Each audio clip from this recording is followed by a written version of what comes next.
السلام علیکم۔ آج کی ویڈیو میں ہم بات کریں گے جگر کے نقصان کی 12 عجیب علامات کے بارے میں۔ جگر کے نقصان کی ابتدائی علامات کو جاننا بہت ضروری ہے کیونکہ یہ ہمیں آگاہی فراہم کر سکتی ہے اور ہم بر وقت اقدامات کر کے مزید خراب ہونے سے بچ سکتے ہیں۔ جگر ایک حیرت انگیز عضو ہے جو خود کو ٹھیک کر سکتا ہے اگر اس کا صحیح خیال رکھا جائے۔ پہلی علامت ہلکے رنگ کی پخانہ۔ جب جگر صحیح طریقے سے بال پیدا نہیں کرتا تو پخانے کا رنگ ہلکا یا مٹیلا ہو سکتا ہے۔ اگر آپ کو یہ علامت محسوس ہو تو فوراً اپنے ڈاکٹر سے رجوع کریں۔ دوسری علامت ہے رات میں نظر کی کمی، جسے نکالوپیا بھی کہتے ہیں۔ جگر وٹامن اے کو آنکھوں تک پہنچانے کے لیے ایک پروٹین بناتا ہے۔ جب جگر خراب ہوتا ہے تو وٹامن اے کی کمی ہو جاتی ہے اور رات میں دکھنے میں دشواری پیدا ہوتی ہے۔ تیسری علامت ہے دائیں پاؤں میں سوجن۔ جگر کے نقصان کی وجہ سے جسم میں سیال جمع ہو جاتے ہیں اور پاؤں سوجن کا شکار ہو جاتے ہیں۔ چوتھی علامت ہے پلکوں کے ارد گرد سفید یا پیلے دانے۔ یہ دانے کولیسٹرول کے جمع ہونے کی وجہ سے بنتے ہیں اور جگر کی خرابی کی علامت ہے۔ پانچویں علامت ہے دائیں طرف دباؤ یا درد، خاص طور پر کھانے کے بعد۔ اگر آپ کو یہ علامت محسوس ہو تو فوراً اپنے ڈاکٹر سے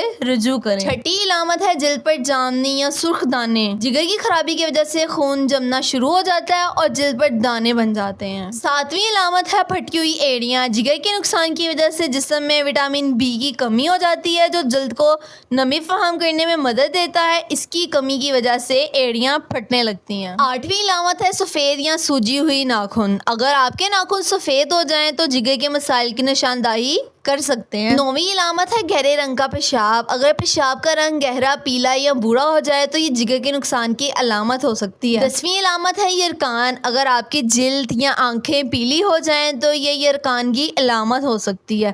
یہ جگر کے نقصان کی نشاندہی کرتی ہے۔ 11ویں علامت ہے مکڑی کی شکل کی رگیں۔ یہ رگیں چہرے، ٹانگوں اور پاؤں پر نمودار ہوتی ہیں اور جگر کے نقصان کی علامات ہو سکتی ہیں۔ 12ویں علامت ہے خارش۔ جگر کے خراب ہونے کی وجہ سے بوائل ایسڈز جلد کے نیچے جمع ہو جاتے ہیں اور خارش پیدا کرتے ہیں۔ دوستو، یہ تھی 12 عجیب علامات جو جگر کے نقصان کی نشاندہی کرتی ہیں۔ اگر آپ کو ان میں سے کوئی بھی علامت محسوس ہو تو فوراً اپنے ڈاکٹر سے رجوع کریں اور اپنا چیک اپ کروائیں۔ امید ہے کہ آپ کو یہ ویڈیو پسند آئی ہوگی۔ مزید معلومات کے لیے ہمارے چینل کو سبسکرائب کریں۔ اگلی ویڈیو تک کے لیے اللہ حافظ۔